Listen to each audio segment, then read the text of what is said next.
Boa noite, pessoal. Vamos dar início à aula de hoje. E a gente tem estudado até agora movimento. A gente viu tudo sobre movimento, tá? Só que o que a gente não tinha visto sobre movimento é o que causa o movimento em si. Como assim? Se você pensar, o movimento retilíneo uniforme, aquele cuja velocidade é constante, é um movimento que é muito pouco real. A sua validade ela em curtas extensões e bem especial, se você for pensar desse ponto de vista. Em geral, o movimento ele sempre é acelerado, sempre tem variações de aceleração que fazem com que os corpos aumentem ou diminuam a sua velocidade. E essa variação de aceleração a gente pode relacionar com uma grandeza que a gente chama de força. Então, o que é que vem a ser força propriamente dito? Força, ele é um ente físico, obviamente, né? Que é capaz de tirar um corpo do movimento retilíneo e uniforme. Ou seja, você tem um corpo que está parado, a gente pode considerar parado, com velocidade zero, ou ele está em movimento retilíneo uniforme, ou seja, sua velocidade é constante, e ao aplicar uma força sobre esse corpo, você altera essas condições. Se ele estiver parado, ele começa a ganhar movimento, e se ele estiver se movimentando, ele começa a variar a sua velocidade devido à ação dessa força, tá? O fato do corpo se encontrar em movimento retilíneo uniforme ou parado não significa que não hajam forças atuando sobre eles, e sim uma coisa que a gente chama de resultante. Sempre há um conjunto de forças atuando sobre os corpos, tá? Se essa resultante for igual a zero, aí o corpo permanece parado em movimento retilíneo uniforme. Se a resultante for diferente de zero, a gente vai sair desse movimento retilíneo uniforme, tá? Então, a força ela é uma grandeza vetorial, logo, como aqui está falando, né, seu resultado vem da soma dessas forças. Então, essas forças daí elas podem ter componentes que estão relacionados com x, y e z. Muito embora é muito difícil você tratar em física newtoniana de forças tridimensionais. Forças tridimensionais seria uma matéria que a gente conhece como mecânica vetorial ou então resistência dos materiais, que é aquele estudo ali mais para engenharia. Um dos pré-requisitos, obviamente, é essa disciplina, tá? Então aqui você tem a soma das forças aplicadas sobre um corpo. Se a soma dessas forças tiver uma resultante que seja diferente de zero, o corpo acelera. Se ou desacelera, dependendo né, se for negativo. Se por acaso o for igual a zero, então esse corpo vai ter seu movimento ali constante, tá? Tudo bem.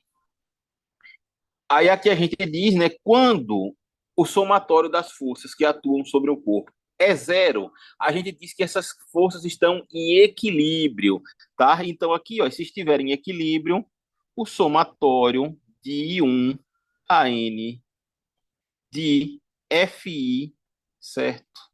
É igual ao vetor nulo, ou então a gente pode traduzir isso aqui em módulo, né? Como sendo aqui a resultante igual a zero, tá? Para saber quais forças estão atuando entre um corpo, a gente usa o que a gente chama de diagrama do corpo livre ou do corpo isolado. Então, você tem, por exemplo, você tem um conjunto de corpos ali.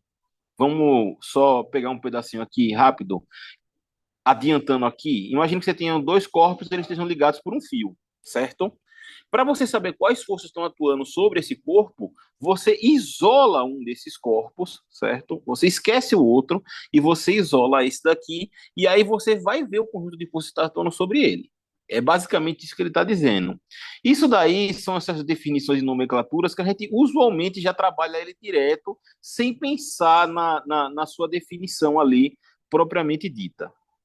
Bom, com isso aqui em mente, a gente vai falar sobre as leis de Newton, certo? que foram três leis propostas por Isaac Newton. Na verdade, as duas primeiras leis vêm do trabalho de Galileu Galilei.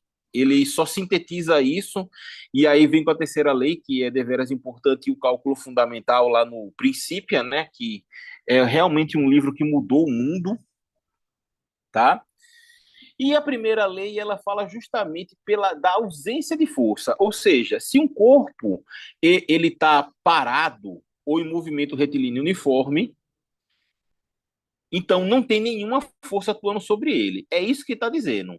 Em outras palavras, se passar a atuar uma força sobre ele, ele deixa de ter esse estado de estar parado em movimento retilíneo uniforme.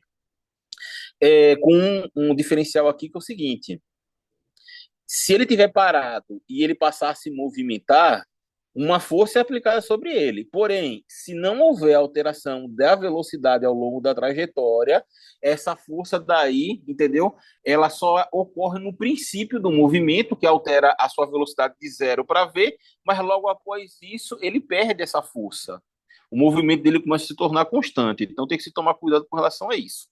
Então tem várias maneiras de você definir ali a primeira lei de Newton, tá? Mas assim, uma das que eu mais gosto é que se você tem um corpo, se ele está parado em movimento retilíneo uniforme, até que uma força externa resultante não nula altere seu estado. Ou seja, tem que ter o somatório de forças atuando sobre esse corpo que seja diferente de zero para que a gente possa tirar ele desse estado, tá? E aí eu quero aproveitar aqui, antes da gente passar para a segunda lei, e falar rapidamente sobre o referencial inercial. E esse referencial inercial, ele é fundamental. Se vocês lembrarem lá da aula de segunda-feira, a gente estabeleceu uma relação entre dois referenciais e um movimento de um ponto em relação a esses referenciais. E a conclusão que a gente chegou lá, quando a gente estava fazendo o nosso estudo, eu vou colocar aqui em amarelo, a gente tinha chegado numa conclusão que é o seguinte: olha, você tinha uma relação de posição do ponto A de P em relação a A, que era igual à relação de A e o referencial B, mais a relação do ponto B, do ponto P em relação a B. E aí a gente derivava isso daí, e para que o referencial fosse inicial, a gente poderia ter isso aqui em termos de velocidade, certo? Velocidade de AB mais a velocidade de P em relação a B. E para que a gente tivesse um movimento inercial, ou seja, o movimento ele fosse o mesmo, olhado de um referencial ou do outro, esses dois referenciais eles tinham que ter o quê? A mesma aceleração. Ou seja, deixa eu botar aqui de ladinho, a aceleração entre A e B, ela tinha que ser nula, tá? De maneira que sobrava o quê daquela conta dali? Que a aceleração do ponto P em relação a A, isso aqui é o vetor nulo, né? Ela tinha que ser igual à aceleração do ponto B. Isso aqui é deveras importante, porque isso daqui garante o que a gente chama de arcabouço, no qual as leis de Newton elas passam a vigorar, tá? Se não houvesse isso daí, na mudança de um referencial para o outro, simplesmente você perdia a capacidade de você conseguir prever é, posições e, claro, e dados relativos aí à força às forças aplicadas no corpo, porque você perderia essa aceleração. Então, para dois referenciais diferentes, tá? Você vai acabar tendo ali aquele mesmo conjunto de aceleração para esses dois corpos. Como a gente está vendo aqui, o texto está descrevendo, mas eu sintetizei. E aí a gente utiliza a Terra como referencial inicial. Faz bastante sentido se você pensar, por exemplo, o seguinte: olha, se eu estou na Terra e a Terra é muito grande, eu não estou sentindo o movimento da Terra. Eu não sinto o movimento da Terra. Então, para mim e para vocês que a gente está aqui na proximidade do Equador, tá? Faz um sentido isso daqui de ter esse movimento constante. certo? Só que rigorosamente, assim, de fato mesmo, na aplicabilidade, a Terra ela não é um referencial inicial. E por que que ela não vem ser um referencial inicial? Porque a Terra ela possui dois movimentos em relação à nossa estrela, tá? São o movimento de rotação, que é em torno do seu próprio eixo, e um movimento de translação em torno do Sol. Tudo bem. Esse movimento de rotação, ele gera, a gente viu o seguinte, olha, quando a gente estuda movimento circular uniforme, a gente percebe o quê? Se o corpo ele altera a sua velocidade, a gente tem uma aceleração. Mas se ele não altera a velocidade, ele permanece constante a velocidade, mas ele altera a direção e o sentido, ele passa a gerar uma aceleração também. Essa aceleração a gente chamou de aceleração centrípeta, que é essa aceleração daqui que aponta para dentro da trajetória, tá? Se ela está apontando para dentro da trajetória, ela está coincidindo com qual aceleração? Com a aceleração da gravidade. Lembrando aqui, ó, que a aceleração da gravidade ela também está apontando para o centro da Terra, ou seja, ela acaba coincidindo com essas duas, com essa aceleração.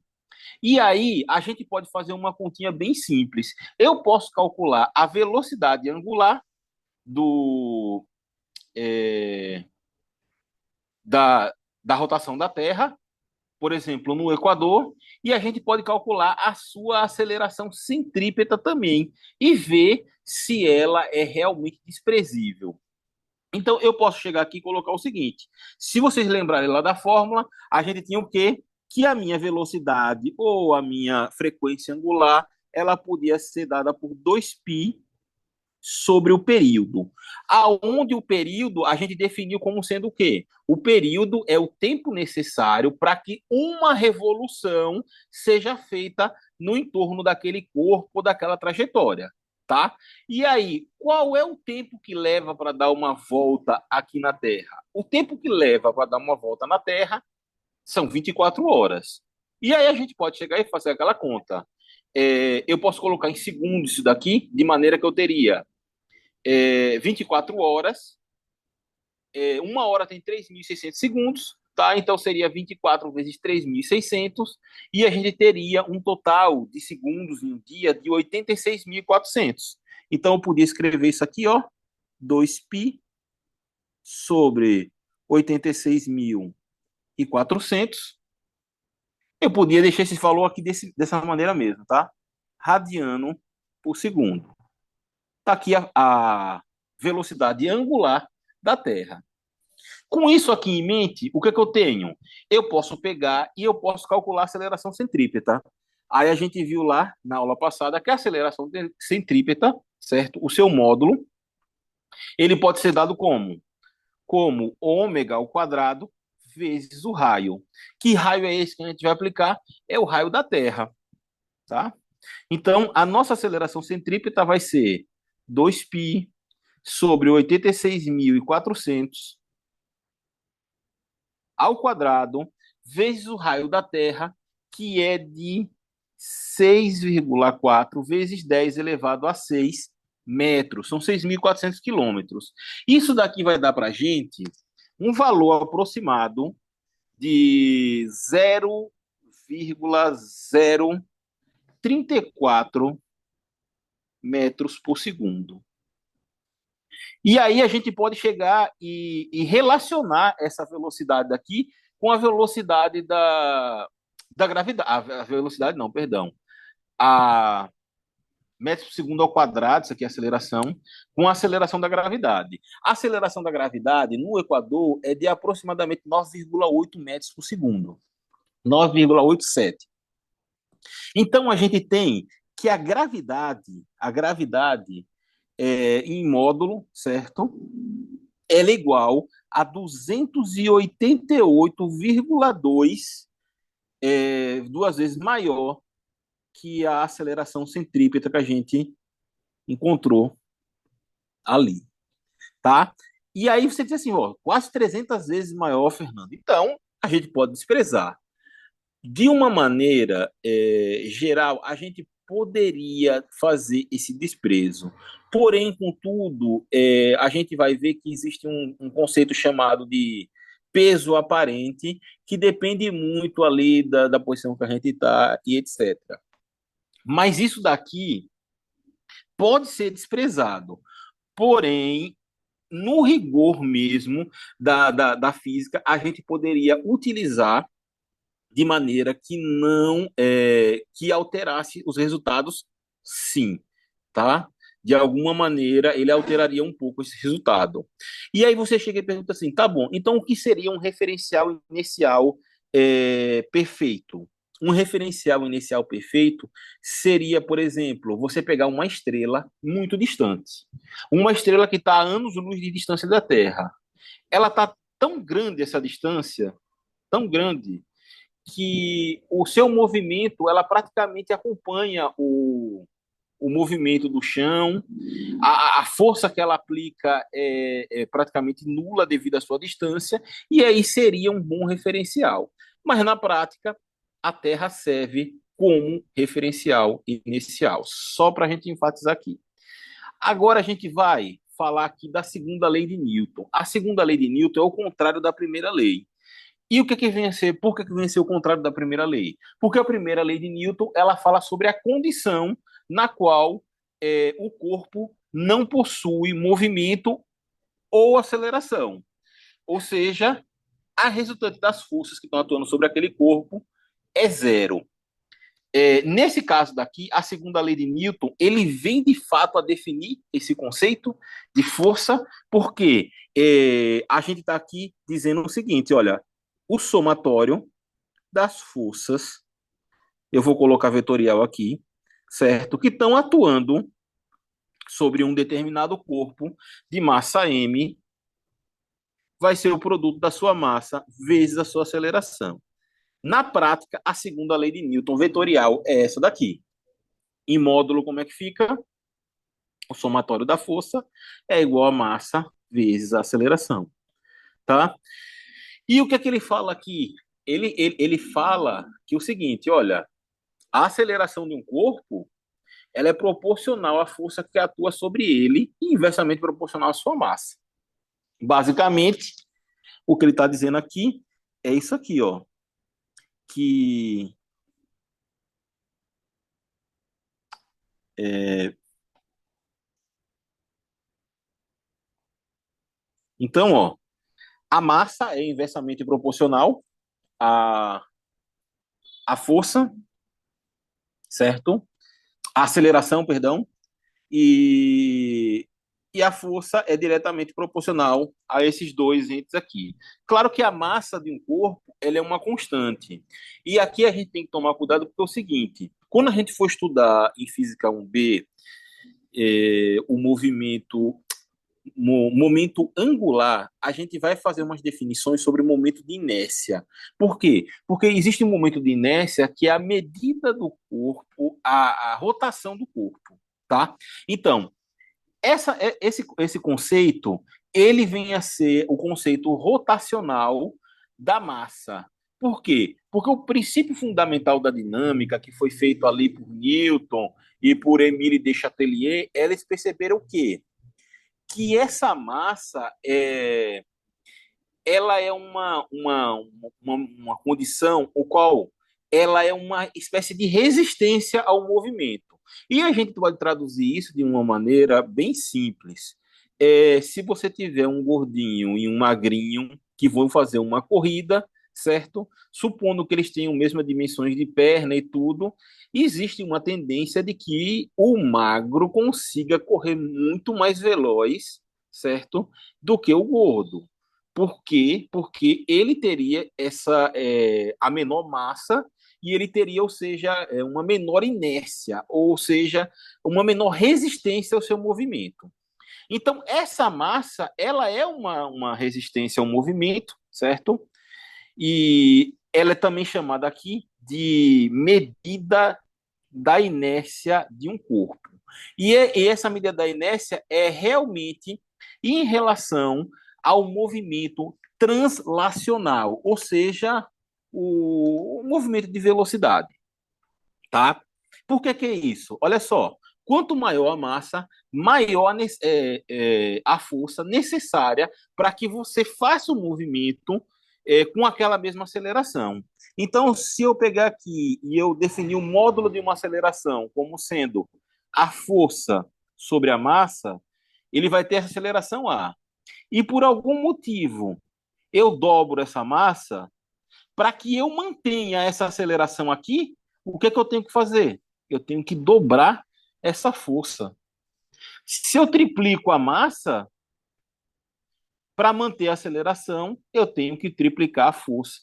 E assim sucessivamente. Então, é essa relação aí que a gente chega, tá?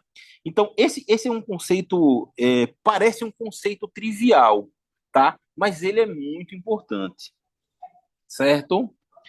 E a gente falou de força nessas duas condições e esqueceu de mencionar aqui o seguinte, olha, a unidade de força, cadê aqui a definição? A unidade de força, ela vai ser chamada de quê? De Newton. Um Newton equivale ao quê? A 1 quilograma vezes metros por segundo ao quadrado. Ou seja, as unidades ali de massa e aceleração. Existem outras unidades que são usadas aí, mas no sistema internacional é o Newton e a gente acaba adotando o Newton, tá? Tem uma unidade chamada quilogramas-força, 1 quilograma-força, que ela vale 9,8 newtons, mas é só para mencionar mesmo. No geral, só o Newton é interessante, não preciso dizer que tem, eu posso falar de meganewtons, micronewtons, nanonewtons, porque todos esses termos aí, a gente sabe quais são as suas divisões, tá? Tudo bem. Então, a gente definiu as duas primeiras leis de Newton, e aí o que é que tem? Existe um conjunto de aplicações para a lei de Newton, só pensando nesse caso daí agora de um corpo ali, que a gente pode vir a trabalhar, né? São as aplicações dessa lei. E um dos primeiros que a gente tem, certo, é a força-peso, tá? Que ela é definida como sendo, ó, peso é igual a massa vezes a gravidade. E módulo, peso é massa vezes gravidade. E essa gravidade aqui é o que a gente chama de campo gravitacional. Embora não seja do estudo de interesse do nosso assunto aqui, já que gravitação é na parte de física 2B, tá? O campo gravitacional, que é o que a gente está chamando de G aí, ele pode ser calculado para qualquer corpo, desde que você tenha as suas dimensões ali. Ele seria a razão entre a constante gravitacional, certo? Um Gzão. A massa desse corpo, no nosso caso aqui, é a Terra, sobre o raio da Terra aqui ao quadrado, tá? E aí ele tem uma direçãozinha de R,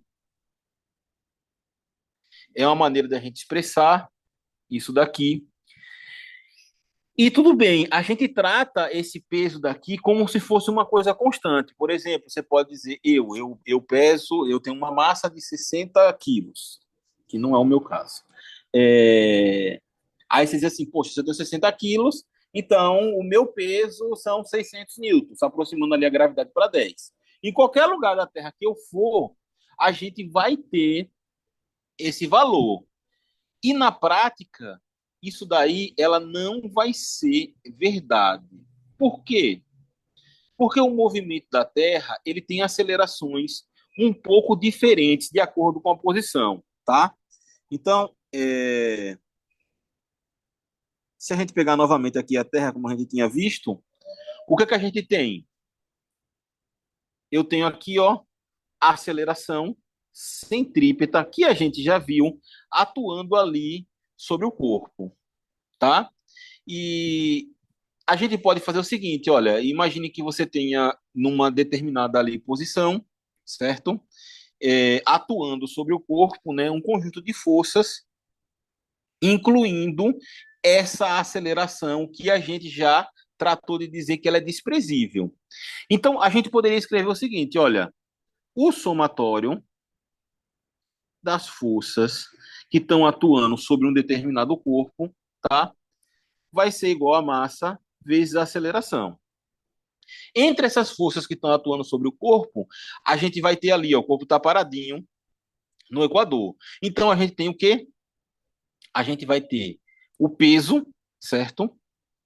E esse peso daí é uma medida dessa força que a gente tem. E tem a normal, tá? E aí a gente vai definir aqui a normal, certo? A normal, ela é uma força, certo? Contrária ao movimento de peso que é feito pela posição que você se encontra, certo? Então, o peso está sempre para baixo, seguindo a gravidade, a normal vai estar para cima.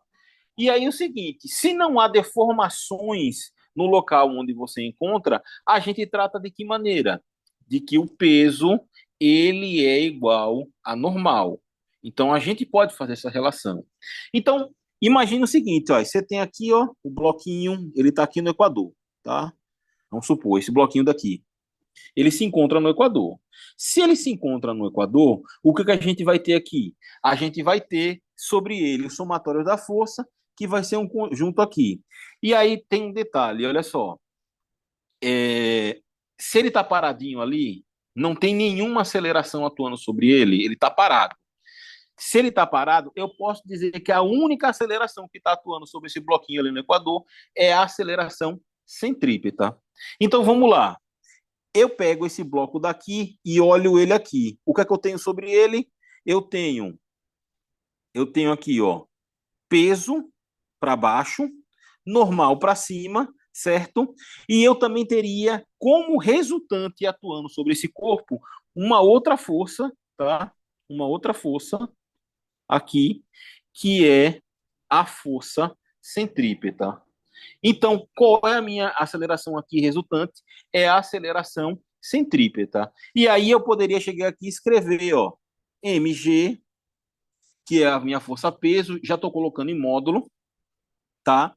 Menos a normal é igual a massa desse corpinho, tá? E aí a gente vai ter o quê? Vai ter a sua velocidade angular da Terra e o raio, né? O raio R lá da Terra que ele esteja. De maneira que o quê? Eu posso pegar aqui, ó, e aí dizer o seguinte: eu posso pegar e dizer que a minha normal, tá? A minha normal, ela vai ser, mudando de sinal aqui, vai ser m ômega ao quadrado r. Não, perdão, eu me equivoquei. É, mudando de sinal, esse aqui vai ficar mg, tá positivo, passou para o lado negativo, mudei de sinal, vai ficar mg menos m ômega ao quadrado vezes r, tá? Isso daqui é o que a gente chama de peso aparente. Então vamos lá. Se você está paradinho ali na Terra, não tem mais nada atuando sobre ele, você tem essa relação daqui. E o que é que acontece? Se eu disser que a aceleração da Terra ela é irrelevante e a gente utiliza isso no referencial inicial, o que é que a gente encontra? Que a nossa normal é igual à massa e à gravidade. O que a gente vê na maioria das questões, tá? Mas imagine que você esteja, por exemplo, em um brinquedo, certo? Você esteja um brinquedo em um parque, no qual esse brinquedo ele rotacione, tá? E você tem essas relações. Então você teria ali, ó, você teria a normal, você teria o peso e você ainda teria ali a aceleração angular que esse brinquedo estaria proporcionando a você.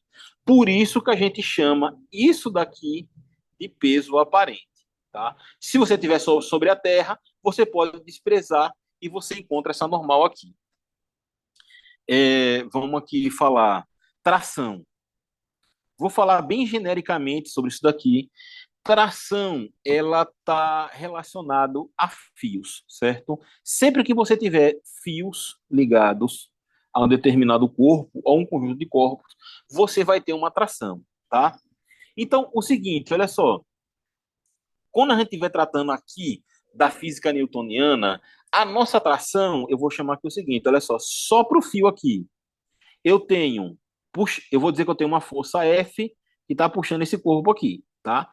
Então, só pensando em termos desse fio aqui, ó, eu não estou pensando nos pesos, só no fio. Eu vou ter uma atração 1 que está indo no sentido que a força está puxando, e aí eu vou ter o quê? Uma resistência, essa tração 1, que vai ser a tração 2 aqui, tá? E essas duas trações ali no fio, elas vão estar relacionadas com o quê? Vão estar relacionadas com, com a massa desse fio, tá? Então eu poderia escrever o seguinte aqui, ó. Esse conjunto daqui, ele teria a seguinte relação. Ele teria a relação tração 1, no sentido do movimento, menos a tração 2, é igual à massa do fio, tá? Vezes a aceleração que ele está exposto. E aí o que é que acontece? Quando a gente trata da física newtoniana aqui, desse processo daqui, a gente geralmente considera fios ideais, tá? O fio é ideal. Quando o fio é ideal, isso está implicando o quê? Que ele é bem fino e a sua massa é desprezível. Massa desprezível. Se a massa desse fio é desprezível, o que é que ocorre aqui para a gente? Ocorre que essa massa é zero, de maneira que a minha tração 1 é igual à tração 2. Então, quando a gente tratar de problemas de tração, a gente vai ver o quê? Para um mesmo fio, para um mesmo fio, a tração é igual. Ou seja, você tem lá um fio preso em dois corpos. Se esse fio está preso em dois corpos, esquece os corpos. A tração nesses fios é a mesma, tá? É basicamente isso daqui que ele está falando, ok? E nisso daqui a gente vai entrar rapidamente na terceira lei de Newton. A terceira lei de Newton é a chamada lei de ação e reação. E ela diz o que para a gente? Ela diz basicamente, olha, se você aplica uma força sobre um corpo, esse outro corpo vai aplicar uma força sobre você. Então, para toda ação existe uma reação de mesmo módulo e sentido oposto, tá? Também a direção é a mesma. Então, vamos lá, olha só. Se uma força é aplicada sobre esse bloco A, de maneira que aqui nessa interação, ó, gere-se uma força A em B, tá? Vai gerar uma força oposta, certo? Que é a força de B em A. E o que é que essa terceira lei de Newton fala? Ela fala que os módulos dessa força, certo? Módulos dessa força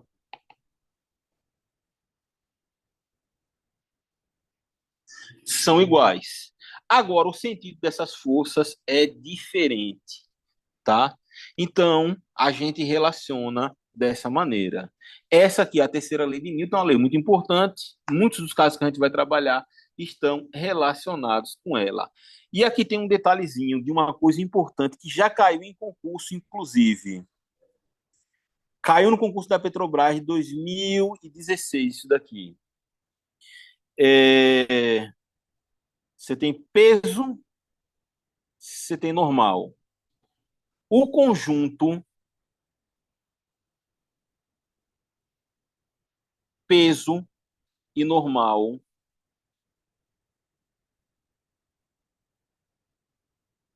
são um exemplo da terceira lei de Newton.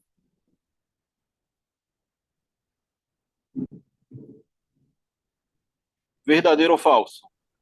Verdadeiro. Verdadeiro. E você acha o quê? Sim. Falso. Por que é falso? Se eu não me engano, a reação do peso é o centro da Terra, não é isso? Não, não é isso, não. É, Mas eu sei que eles não estão no mesmo objeto.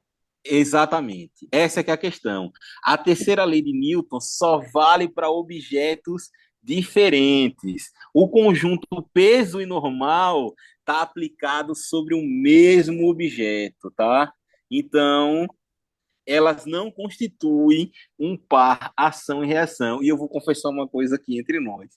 Eu errei essa questão. Eu Eita. nunca mais vou me esquecer. Mas é claro que tinha uma espécie de nervosismo, uma sala escura do filho da mãe, e eu, problema de vista, foi horrível a prova, viu? Mas enfim, olha só, eu vou para a aula aqui e a gente volta daqui a 7, 8 minutinhos, tá bom, pessoal? Ok.